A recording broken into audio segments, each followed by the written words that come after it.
dirubah kapanpun, dari zaman nol lampau sampai zaman now dan sampai zaman nanti, ada sesuatu yang tidak boleh dirubah sama sekali tentang siapa kita. Apa itu? Kalau teknisnya kan bisa berubah Mas Ari, teknisnya, arahnya dan sebagainya. Tapi yang tidak bisa dirubah siapa kita adalah paling tidak hanya 3 saja. Satu, harus diketahui kita itu siapa.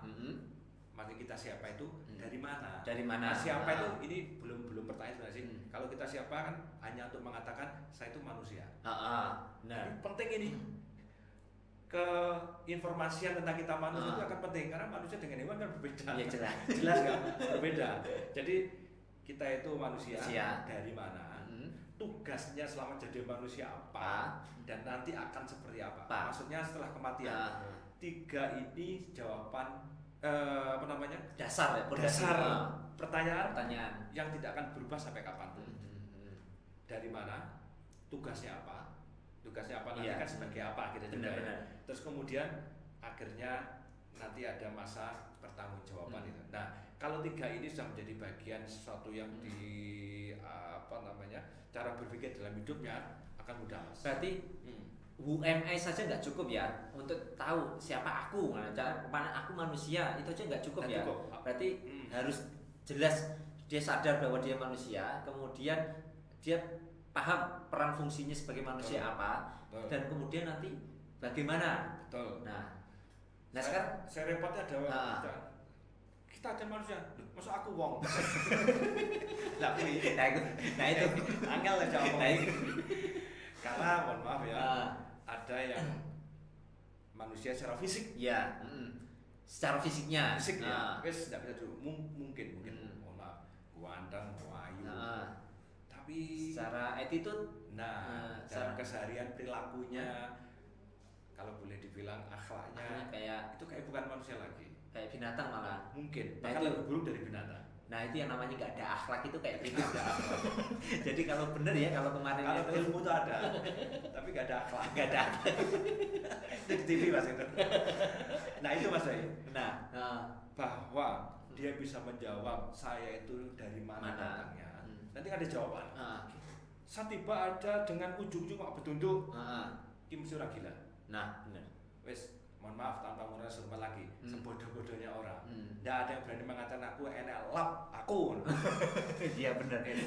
Ya, sama dia tidak dianggap gila ya. Pokoknya dia tetap dianggap waras normal, tidak nyata gila. Walaupun maaf lagi-lagi dia dianggap bodoh, akhirnya sampai jongkok sekalipun, tapi dia tidak gila.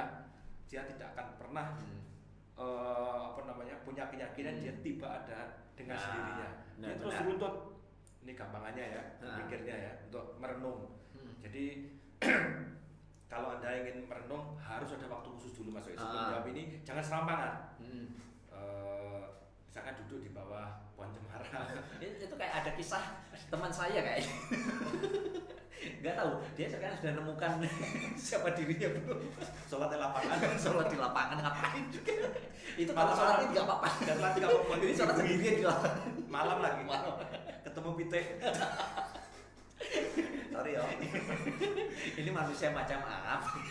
Nah, ketika dia mulai ada perenungan itu, perenungan harus serius. Iya. Kalau berkaca pada Rasulullah Sallallahu Alaihi Wasallam, itu tahnus beliau di Gua Hira 3 tahun loh Mas. Masa lamanya 3 tahun, bukan 3 tahun 365 kali 24 jam kali kan. Tapi masa di tahun terakhir di usia ke-25 itu, di usia ke-40 tahun, nah itu barulah Tuhan mengutus Jibril untuk memberikan wahyu, amanah sebagai nabi dan rasul terakhir itu. Nah artinya kalau melihat ini berkontemplasi, merenung itu ya kalau di pelatihan-pelatihan oke, ada yang bilang duduk di depan meja yang berkaca, ada nyebut namanya, wis Darwis, iki sapa to? Saya jam sederhana, aku Darwis. Terus aku anaknya Pak iki Bu iki. Terus bapak ibuku dari Mbah Kong, Mbah Kong Bati dari Mbah Yun, Mbah Yun dari Walani dan Dure Mbah Yun. Demedeng, tangga, gantung siwur, Dure bapak gantung siwur, mbah gantung siwur, mbah gantung siwur. Ini yang di luar Jawa paham ya? artinya paham dia orang Jawa. Oh iya. Iya. Saya pernah kenalan orang Ambon Mas Soy. Ya. Di waktu itu di Jakarta. Siapa namanya? Sumarno. Orang Ambon namanya Sumarno, aslinya Lamongan. Walau dia di Ambon, iya orang Lamongan. Oh iya. Jadi kan balik keluar Jawa dia paham ya, paham ya. Ternyata Lamongan. Baik. Bicara Lamongan kayaknya ada yang gimana gitu. Baik. Saya ulang lagi.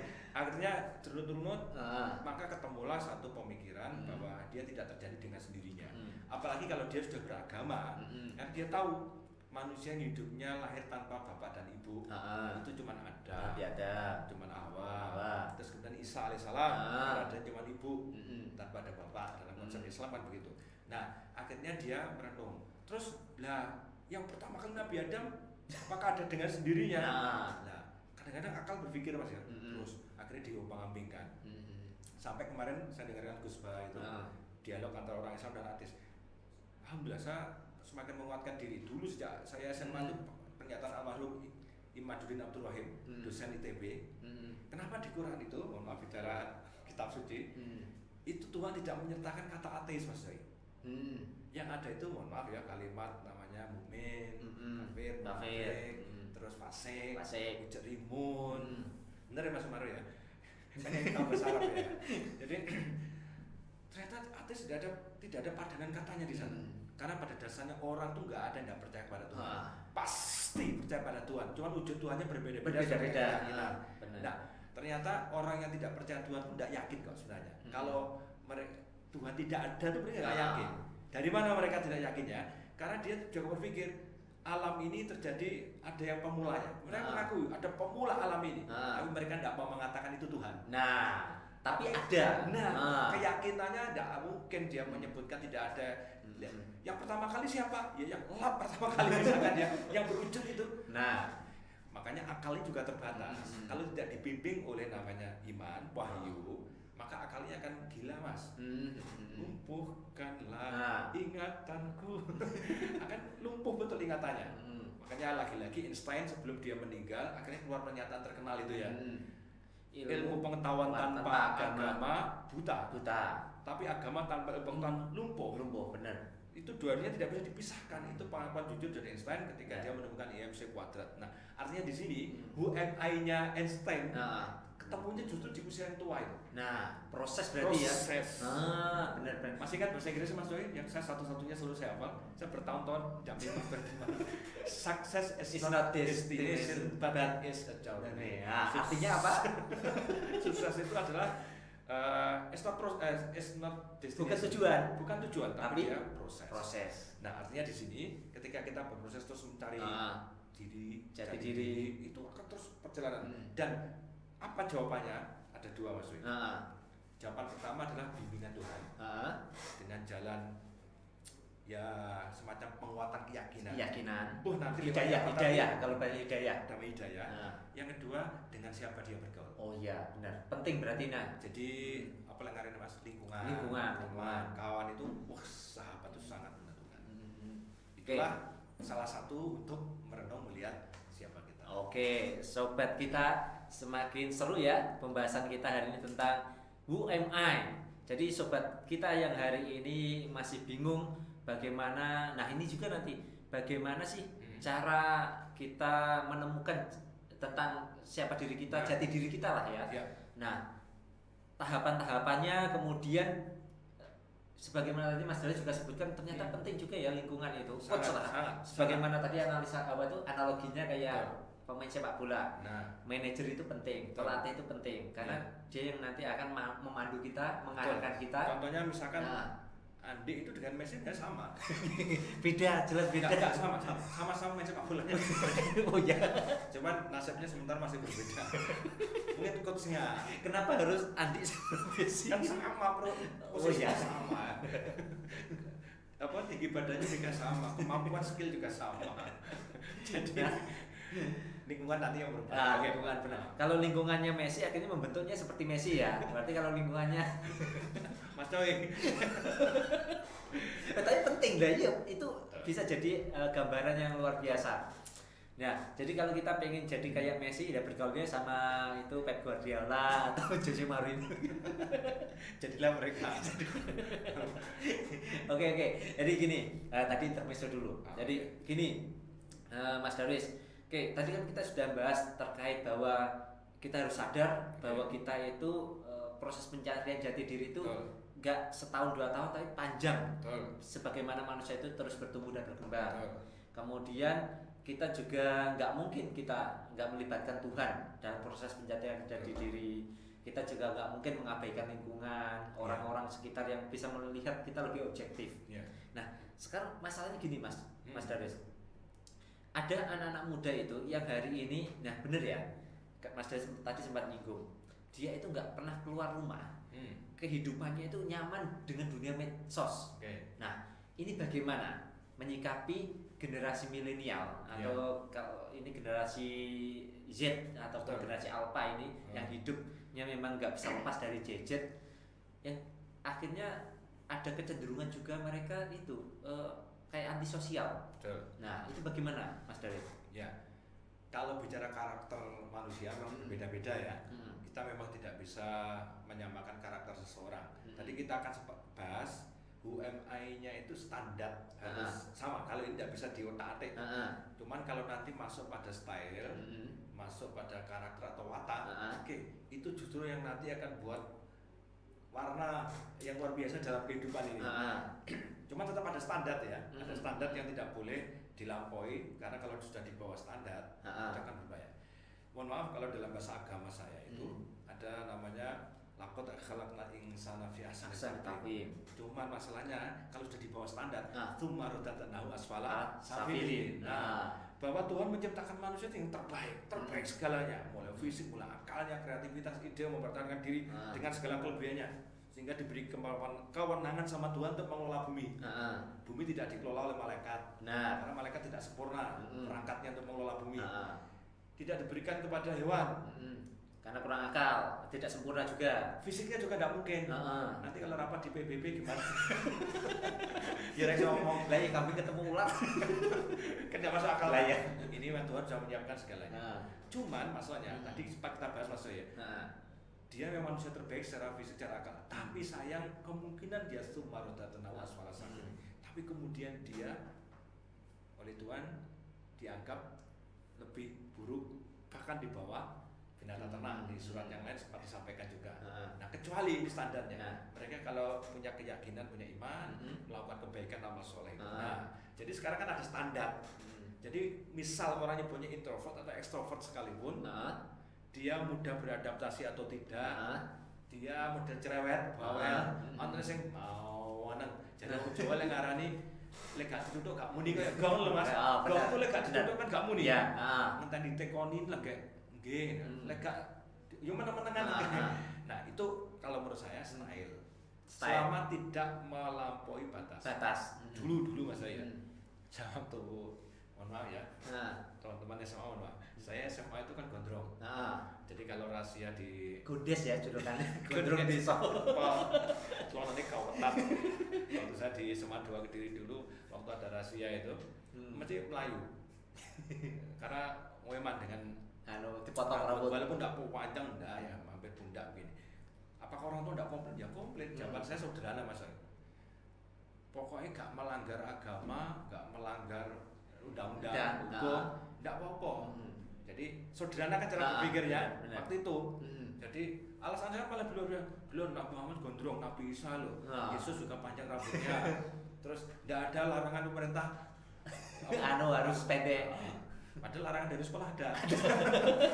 Aneh kan? Nah, tapi lagi-lagi kita mengatakan bahwa standar yang ada itu masuk di dalamnya juga hukum, norma, benar. Adab. Jangan lupa ini. Ini sebenarnya hampir sama juga. Hidup kita suka tidak suka terbatasi oleh ini Mas. Kalau di alam demokrasi kan, lu bebas melakukan apapun, nggak ada yang menghalangi. Tapi kebebasan lo akan dibatasi oleh kebebasan orang lain. Masih ingat Jainuddin MZ waktu ceramahnya itu? Anak berapa Mas? Terakhir.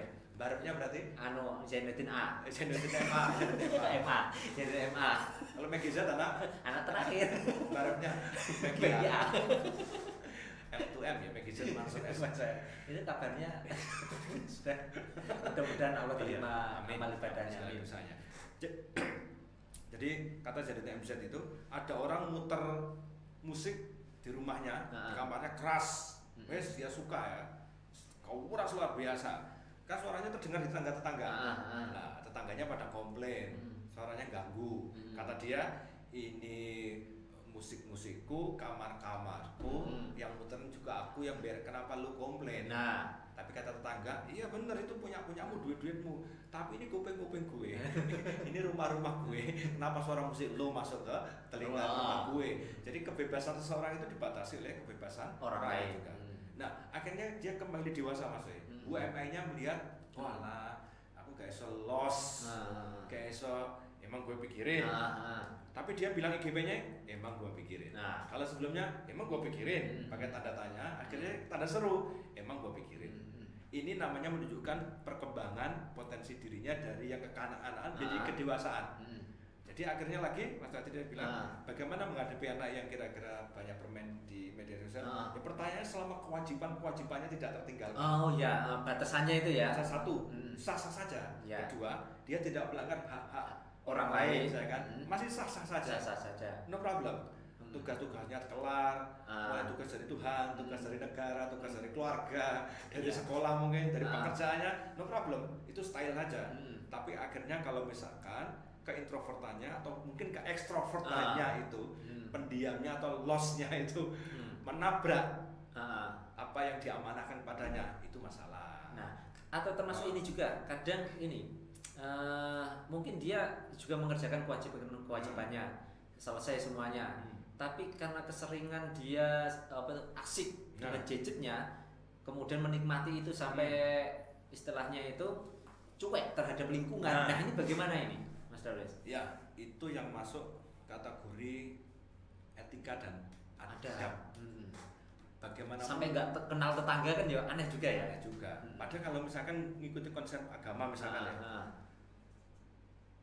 ukuran dari beriman pada Tuhan, ada Allah dan hari akhir itu adalah misalkan memuliakan tamu, baik dengan tetangga. Bagaimana mungkin dia menjadi bagian orang yang bisa mengamalkan agama sementara dirinya menarik diri misalkan. Nah itu cuek, apatis. Iya betul. Jadi ya ben aku yang ini urusanku, aku cuek ya ben misalkan gitu ya. Oke, dia boleh bilang begitu. Tapi sisi lain, si agamamu apa? Nah, saya mengikuti siapa? Nah, akhirnya dia dirinya terbatasi lagi. Ego yang semau gue-nya tadi dibatasi oleh amanah-amanah Tuhan, anjuran-anjuran dari nabinya untuk melakukan sesuatu yang kadang bertentangan dengan egonya Mas. Oh iya ya. Itulah yang kita sampaikan. Ini judulnya bukan masalah introvert atau extrovert sebagai suatu watak style dia, tapi apakah tujuan hidupnya, kewajiban, amanahnya, melanggar hak orang lain tidak itu terlanggar atau tidak. Nah itu yang jadi pertanyaan di sananya, bukan pada stylenya itu. Stylenya. Oke. Berarti mau pendiam atau cerewet itu sebenarnya nggak masalah ya. Yang paling bagus lah ini kaitan dengan kompetensi diri UMI yang paling bagus. Saya tidak tahu ini bukan kapasitas saya ini hadis atau bukan, tapi ada bukan hadis, tapi ada menyatakan hadis. Beruntunglah orang yang mengetahui kadar dirinya. Kata Rasulullah ini. Ini kalau disebut hadis kata Rasulullah. Tapi yang paling mudahnya di dunia fikih sama dunia keagamaan, kalimat itu sudah sering muncul. Beruntunglah orang yang mengetahui kadar dirinya. Dan itu betul. Kadar dirinya itu maksudnya potensi dirinya. Mengetahui siapa dirinya. Jadi misalkan ada azan berkumandang, karena dia sudah berkeyakinan sebagai muslim. Sholatu ala waktiha. Ini amal yang dicintai Allah. Maka ketika dia tahu aku kan darwis, darwis iyo, tapi aku kan muslim. Akhirnya siapa wes sebagai seorang muslim ini dipanggil Gusti Allah, ini kemuliaan loh, diundang loh, tidak semua orang. Nah ada pemikiran begitu, itu namanya proses berpikir. Akhirnya dia berangkat. Itu lagi-lagi menunjukkan bahwa siapa dirinya terjawab oleh konsep-konsep keyakinan. Tadi Mas Doi sempat sampaikan dari mana dia bisa membentuk itu, yang paling banyak lingkungan. lingkungan. Nah, berarti sangat penting sekali ya lingkungan ini. Sangat amat penting sekali. Nah, ini berarti ada juga istilah ini, Mas Darwis. Ada sebuah kata-kata, siapa yang mengenal Tuhannya, semakin mengenal Tuhannya, maka dia akan semakin mengenal dirinya. Betul. Itu gimana? Dan sebaliknya, siapa yang melupakan Tuhannya, dia sedang melupakan dirinya sendiri. Ini luar biasa sekali ya. Kayaknya nggak mungkin ya kalau kemudian kita itu fitrahnya kayak Mas Darwis tadi bilang bahwa manusia itu nggak betul ada, pasti kita itu ada yang mengawali. Betul. Nah, berarti kalau kita yang manusia beragama, kita pasti kan hubungan bahwa semuanya itu atas penciptaan Tuhan, dari Tuhan. Nah, semakin kita mengenal Tuhan, bagaimana kemudian kita bisa dikatakan semakin mengenal diri kita. Iya. Jadi kalimat itu bersambungan dengan siapa yang melupakan Tuhannya, sesungguhnya dia melupakan dirinya sendiri. Sederhananya gini Mas Wek. Kalau orang mengenal Tuhannya, mengenal ya. Iya. Kalau dalam konteks agama namanya ma'rifatullah. Dia mengenal Tuhannya. Siapa Tuhan itu? Allah. Siapa itu Allah? Wah, kan ilmunya. Mulai di kalau menurut ajaran Asy'ariyah ada 20 wujud apa namanya? Allah, sifat Allah itu ya. Allah itu wujud, qidam, baqa, mukhalaqatul hawadits dan seterusnya itu ada dan seterusnya, ada Asmaul Husna juga. Terus nanti di sana juga ada informasi bahwa Tuhan memerintahkan kamu begini yang seperti wajib ibadah. Tuhan melarang kamu untuk berzina, melarang kamu khamar. Nah, semakin dia mengenal Tuhannya, dia semakin tahu apa yang diinginkan Tuhan, apa yang dilarangnya Tuhan, dan dia semakin mencintai Tuhan juga sebagai bentuk syukur. Lo kurangnya opo Gusti Allah Mbak Wedi. Nah, endingnya berarti nanti semakin tahu, akhirnya nggak ada lagi rasa inferior, nggak ada lagi rasa kemudian menyalahkan. Benar-benar ya. Kalau seperti itu berarti nanti malah mengajak kita untuk menjadi orang yang senantiasa bersyukur. Itulah yang akhirnya menjadi ujungnya. Oh iya. Semakin dia mengenal Tuhan, semakin dia tahu bahwa Tuhan itu ternyata adil. Tuhan itu provider, Tuhan itu menjaga kita, memberi segalanya. Kalau sudah sampai tarafnya seperti ini Mas Doi, ya tadi akhirnya bukan hanya dia hilang inferiornya, bahkan dia tidak akan overconfident juga. Mau berlaku sombong, tinggi hati, dia ingat tinggi diri, tinggi hati ya. Tinggi hati. Tadi rendah hati kan lawannya tinggi hati misalnya.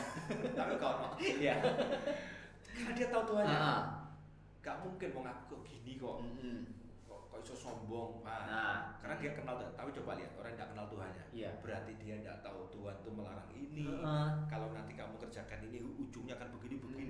Kalau ngomong konteksnya nanti akhirnya merasa kayak gak butuh Tuhan, terus gak tahu larangan Tuhan, akhirnya juga mabuk biasa, zina biasa. Terus loss, kayaknya senang ya, benar. Tapi dia sedang melunsupkan dirinya sendiri pada kehinaan. Mungkin senang tapi nggak bahagia ini. Yang saya tulis di Facebook kemarin itu, saya kan termasuk yang mengkritisi kalimat dari dulu sebenarnya Mas Doi. Kalimat di media sosial itu, bahagia itu sederhana, bisa makan pecel pagi hari. Bagi saya itu senang, bukan bahagia. Lebih baiknya kan makan sate kambing.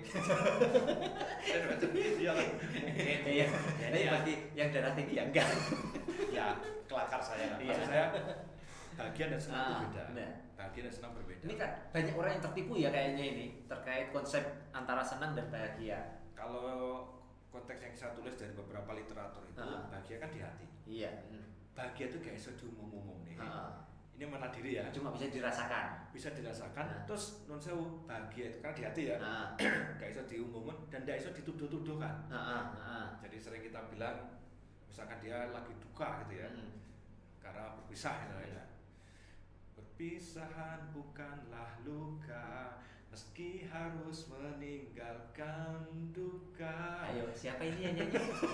Cuman saya lagu ini solusinya nggak pas Mas Sorry. Kan lanjutnya kan tidurlah selawong. Ada masalah kok suruh tidur gimana? Gimana Mas Manji? Ini ada yang protes. Sorry ya. Artinya begini Mas. Ketika apa namanya? Sebentar, tadi ngomong apa tadi? Jadi nyanyi paling lah. Iya. Tadi tentang apa namanya? Apa itu konsep antara senang dan bahagia? Ini bagus. Jadi artinya orang bahagia itu kalau misalkan sedang berduka tadi berduka, sedih, semua orang langsung nunjuk kamu bahagia. Sejuta orang ngomong kamu bahagia, tidak membuatnya dia bahagia. Benar. Jadi bahagia itu bukan cap orang lain, juga bukan diumumkan. Saya bahagia ditampilkan. Apakah yang tampil di medsos berbahagia itu otomatis bahagia? Bisa jadi iya, bisa jadi iya, bisa jadi juga tidak. Kita tidak bisa ngarani, alah mesti itu jadi medsos kita bahagia, dia bahagia. Lu tidak bisa ngono juga. Ya, justru yang ngarani itu yang tidak bahagia. Iya, karena dia kalau orang bahagia harusnya dia sudah sibuk dengan kebahagiaannya ya. Sendiri. Jadi dia malah kalau ada orang bahagia dia semakin bahagia. Oh iya. Jadi kalau ada orang bahagia kok kita belum bahagia, itu berbahaya. Jadi ngecek diri sendiri itu. Coba ada tampilan di media sosial, cik ngarani kok gak kira-kira. Nah, ini sederhananya gitu Mas ya. Nah, sekarang kita tak masuk ke inti penutupannya. Tadi kita bicarakan sudah ketemu panjang lebar, kita dari mana, terus kemudian nanti akan tahu kita peran fungsinya kita sebagai sebelum tahu peran yang tengah ini dulu Mas Soy, jadi kan 3 ya dari mana, kan kita nanti akan bagi orang beragama memahami akan ada namanya hari kebangkitan, ya merupakan segala konsep Islam, hari kebangkitan, kemudian nanti ada yaumul hisab, ada penghitungan, dan yang menarik ini yang membedakan kaitan dengan fungsi kenapa di dunia nanti. Kebangkitan, penghitungan, yaumul mizan, penimbangan, sampai akhirnya nanti di mana Allah menempatkan itu kan hasil dari selama hidup di dunia. Selama hidup di dunia. Jadi tidak bisa nanti ada namanya taubat atau penambah amal di akhirat. Kalau konteks fikih kecuali amalan-amalan yang 3 itu ya. Nah, artinya di sini ketika orang sudah memahami bahwa dirinya nanti akan diminta pertanggungjawaban sama Tuhan di hari kebangkitan, yaitu pertanggungjawaban amanah selama di dunia, akhirnya dia bisa menemukan pilihan Mas Roy. Tidak ngawur ketika wah aku kuat ini, begal lah ya. Ini kalau dia mengatakan begitu, sukses aku begal, aku kan kuat, aku cepat. Kalau dia tidak memahami konsep bahwa nanti ada pertanggungjawaban bersama Tuhan, disuruh untuk yang baik-baik, misalnya tidak merugikan orang, dan nanti dia akan ngawur juga dalam mencari rezeki. Nah, ini akhirnya ketemu Mas Soy. UMA itu adalah memahami dari mana dia, kemudian akan diapakan di hari nanti setelah meninggal, akhirnya menentukan pilihan ketika dia menjalani hidup ya seperti apa. Pilihan menjalani hidup. Nah, penting. Jadi sobat kita hari ini semakin dalam pembahasan kita dan tambah menarik kayaknya tadi. Jadi ini pembelajaran buat kita semua, ilmu yang luar biasa dari Mas Darwis. Beliau yang sangat konsen sekali di dunia pengembangan kepribadian terkhusus anak-anak muda. Termasuk saya salah satunya dengan beliau ini. Hasil temuan sudah berapa tahun ya? sejak saya SMA dulu. Masya Allah luar biasa bener. Jadi Mas Darwis ini coach saya juga, lingkungan sosok yang mengarahkan saya dengan lingkungan yang alhamdulillah membentuk saya sampai sekarang. Terima kasih ya. Terima kasih ya Mas Darwis. Masya Allah tabarakallah. Mudah-mudahan ini jadi pahala mengalir untuk Mas Darwis. Terakhir ini Mas Darwis sebelum nanti kita akhiri. Ya. Nah, bagi teman-teman kita hari ini, sobat kita hari ini yang dia sedang berproses untuk menemukan jati dirinya, pengen mengetahui seperti apa sih aku ini, potensiku seperti apa. Nah, ada nggak ciri-ciri yang kemudian bisa kita aku sudah menemukan jati diriku? Ada nggak Mas Darwis? Kita menengarai atau melihat ciri-ciri? Kalau apa ya, kalau nyebutnya di dunia ekonomi itu apa tuh? Jati diri itu tidak flat Mas. Saya bilang tidak flat itu terkait dengan teknis style tadi loh ya. Tapi yang flat itu yang wajib standar itu adalah bagaimana dia mengakui dirinya inna lillahi wa inna ilaihi raji'un, bahwa aku itu dari Tuhan akan kembali pada Tuhan, dan terlahir dari Tuhan akan kembali kepada Tuhan ini, dan jalan ke tengahnya ini loh Mas. Ini namanya jati dirinya, bakat, minat, potensi, apapun namanya yang diberikan Tuhan, ini arahnya adalah arah yang benar. Kebermanfaatan ya berarti. Makanya nanti insya Allah kalau podcast kita ini ada sambungan materi kepribadian ini, insya Allah akan detailkan Mas. Benar. Ciri orang minder bagaimana, terus mengatasi minder gimana, mengetahui bakat, minat, segala sesuatu terkait pengembangan kepribadian diri. Kali ini nanti dibuat berseri itu gimana Mas Darwis? Ya emang rencana berseri biar kita diundang. Oh ya. Jadi kayaknya suguhannya jelas ya. Ya Allah, tapi nggak apa-apa. Habis ini nanti kita pulang. Nanti beli sendiri. Jadi seru kayaknya, sobat kita. Insya Allah mudah-mudahan ini nanti sama tim ngaji kita atau tim dari kreatif podcast kita itu akan membuat tema-tema yang berseri tentang pengembangan diri, karena ini kayaknya penting sekali. Apalagi jumlah anak muda hari ini tuh luar biasa, puluhan juta ya, terkhusus di Indonesia aja, belum lagi di dunia. Dan masih banyak yang kayaknya mereka butuh pencerahan untuk bisa menemukan tentang siapakah aku, tentang jati dirinya.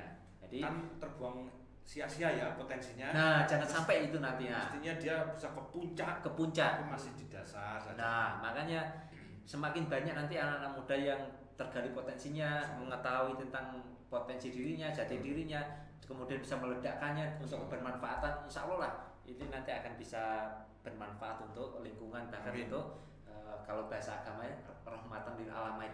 Jadi orang beragama itu benar-benar bisa menciptakan rahmat untuk seluruh alam. Dan itu dimulai dari kita mengenali diri kita, potensi diri kita, kemudian meledakkannya dalam kemanfaatan. Oke, itu sobat kita, podcast kita hari ini. Tetap pantengin terus podcast kita yang hadir dengan tema-tema menarik. Saya sama Mas Darwis hari ini undur diri dulu. Terima kasih Mas Darwis sudah hadir, sudah memberi pencerahan yang luar biasa dengan cerita-cerita yang luar biasa juga. Jangan kapok ya. Oke, ketemu lagi. Apa? Tetap pesan dulu Mas. Iya. Siapapun yang memantau podcast kita di sini, setelah ini tolong titip salam saya untuk kedua orang tuamu. Oh, luar biasa ini. Lagi ya. Kalau nanti tidak kamu sampaikan ke orang tuamu, tak tagih di akhirat.